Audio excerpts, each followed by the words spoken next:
Now, on to the crisis with e-commerce retailers here in South Korea. The government has announced extra measures to alleviate damage for vendors and customers. Ahn Sung-jin tells us more. The crisis surrounding e-commerce platforms TMON and Wemakeprice still persists, with enraged sellers and customers looking for concrete solutions. During an economic ministerial meeting held on Wednesday, the government discussed additional measures to respond to the chaos as well as policies to prevent similar crises in the future.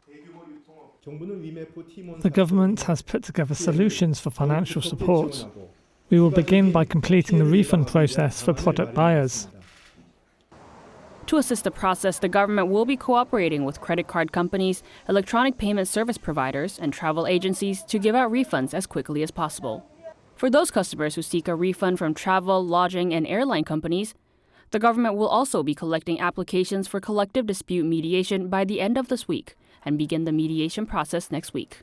For vendors that haven't received payments, additional liquidity support worth 1.2 trillion won or $870 million will be provided from the central and local governments.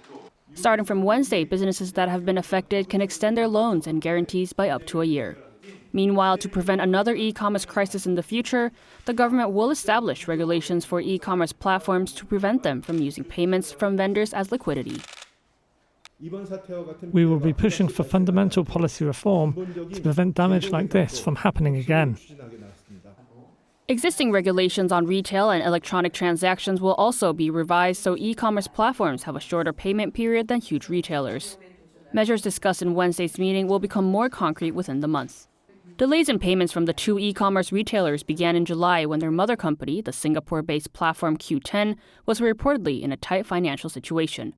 This led to unilateral cancellations of orders, leading to financial damage for both vendors and customers. More than 3,000 vendors have been affected, suffering total damages of 278 billion won, or roughly $200 million as of August 1st. Ahn Sung-jin, Arirang News.